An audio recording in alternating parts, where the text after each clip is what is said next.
Assalamualaikum warahmatullahi wabarakatuh. Saya Makfira dan hari ini saya akan menjelaskan tentang struktur data dan array. Yang mana untuk yang pertama, struktur data. Apa itu struktur data? Struktur data adalah cara atau metode untuk menyusun, menyimpan, dan mengorganisir data dalam komputer agar dapat diakses, diolah, dan dimanipulasi secara efisien. Dan jenis-jenis dari struktur data. Struktur data juga terbagi menjadi dua, yaitu data linear serta struktur data non-linear. Struktur data yang linear juga dibagi menjadi 4, yaitu array, linked list, stack, dan queue. Serta yang non-linear dibagi menjadi tree dan graph. Selanjutnya, apa itu array? Array adalah struktur data untuk menyimpan sekumpulan data dalam suatu tempat. Yang mana setiap elemen dari array itu mempunyai tipe data yang sama. Misalkan dia itu dalam tipe data integer, maka kedua-duanya itu harus integer. Jenis-jenis array dibagi menjadi 3, yaitu array dalam satu dimensi, yang mana array ini mempunyai hanya satu baris ataupun kolom, seperti daftar elemen atau vektor. Nah, bisa kita lihat di contoh ini di dalam kurung siku ya. Kurung siku ini adalah array yang mana elemennya tuh cuma satu baris, satu kolom. Dan yang kedua adalah array dua dimensi. Array dua dimensi adalah array yang mempunyai baris dan kolom. Seperti contohnya itu matriks ataupun tabel data. Contohnya bisa kita lihat ini di dalam array terdapat array yang mana ada 3 elemen 1, 2, 3, 4, 5, 6, dan 7, 8, 9. Yang terakhir adalah array multidimensi. Array yang mempunyai lebih dari 2 dimensi, seperti kayak array 3 dimensi atau array 4 dimensi dan seterusnya. Array ini juga bisa disebut sebagai array di dalam array. Bisa kita lihat di dalam array terdapat array dan di dalam arraynya terdapat lagi array. Dan mengapa kita harus menggunakan array? Karena ketika array itu digunakan untuk kita input data ke dalam komputer, dan data yang diinput itu bisa jadi dalam jumlah banyak maupun dalam jumlah sedikit. Jadi dengan menggunakan array, kita itu lebih terbantu dalam pengetikan ya, penulisan kodenya tuh, sehingga kita dapat menghemat waktu. Misalkan ada kode 1 sampai 100, kan agak lama ya kalau kita ketik 1 sampai 100. Jadi disitulah fungsi dari array untuk menghematnya. Dan juga hemat dalam penggunaan ruang. Sekian tentang penjelasannya. Selanjutnya kita masuk ke dalam eksperimen array. Selanjutnya ada beberapa eksperimen dari array yang bisa kita buat. Di sini kita buat melalui Google Colab. Oke, untuk kode pertama, import numpy as np. Setelah kita ketik, maka kita running. Yang mana import numpy as np ini dia itu berfungsi agar Python dapat membaca library dari si numpy. Jadi kodenya itu akan otomatis terbaca setelah kita import kode tersebut. Nah, untuk contoh kedua, contoh pertama, saya buat array 1 dimensi. Ini saya sudah selesai mengetik kodenya, cuman untuk itu kita running ulang.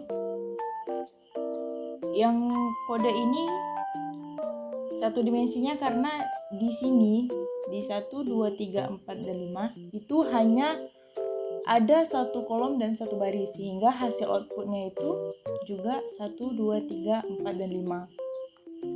Untuk contoh kedua yaitu array 2 dimensi.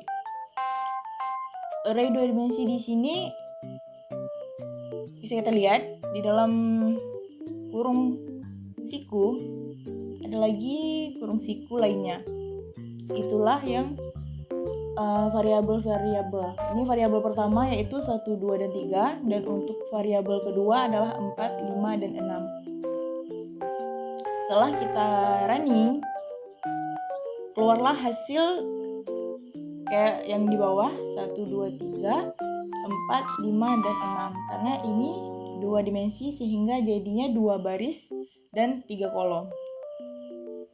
Contoh selanjutnya mengakses elemen array. Nah, ini kita buat contoh dari array-nya.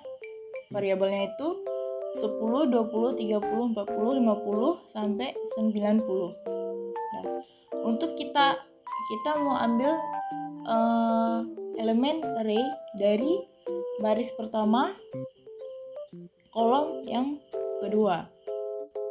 Di sini array-nya itu diminta dari baris kedua yang ini, dan kolom ketiga dari baris kedua. Ini kolom pertama, kedua, ketiga. Berarti 60. Dan hasil runningnya adalah 60.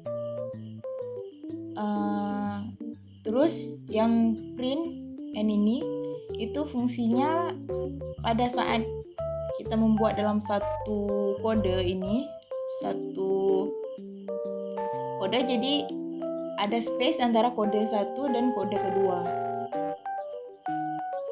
Itulah fungsi dari printn. Selanjutnya kita buat tentang maksimum dan minimum.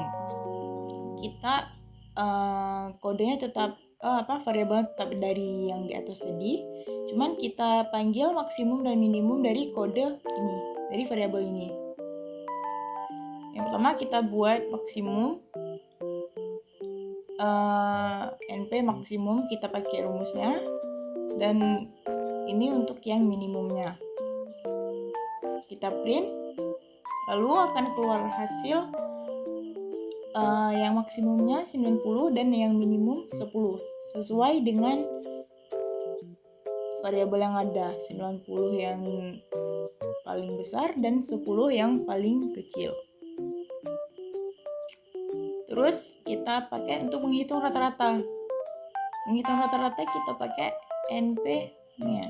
Itu adalah numpy dari mean. Mean itu kita gunakan karena untuk menghitung rata-rata. Rata-rata dari si array indeks ini. Seperti ada yang terlewat.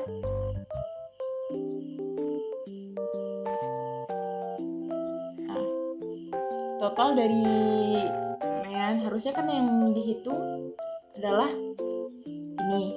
Cuman karena kita sudah mengubah elemen array pada indeks yang pertamanya ada menjadi 88, sehingga sudah keluar hasil menjadi 88, 10, 88, 30. Maka mean yang dihitung adalah mean dari ini, dari hasil yang udah kita ubahnya. Dapatlah hasil dari mean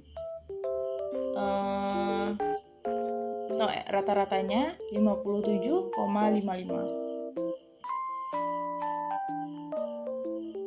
Nah, untuk selanjutnya kita mau menambahkan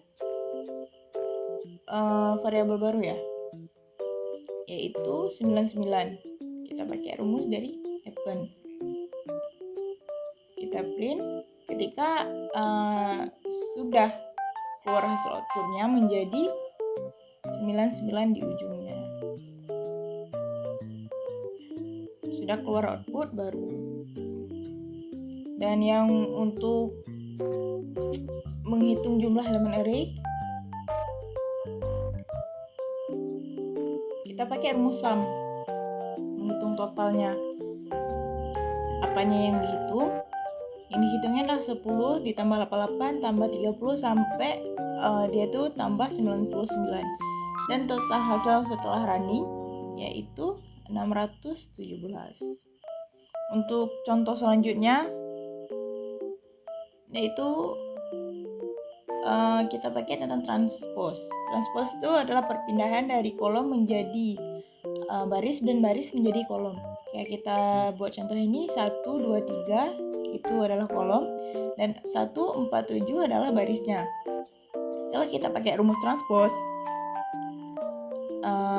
dan kita runningkan, maka ini akan bertukar posisi. Yang mana baris 1, 4, 7 menjadi kolom, sudah ke atas dia, dan yang 1, 2, 3 sudah menjadi di samping sebagai baris. Oke, mungkin hanya ini penjelasan dari saya dari eksperimen yang sudah kita buat beberapa contohnya, dan masih banyak lagi contoh-contoh dari array lainnya bisa dipelajari. Mungkin hanya ini dari saya. Mohon maaf apabila masih banyak salah dan error. Oke, assalamualaikum warahmatullahi wabarakatuh.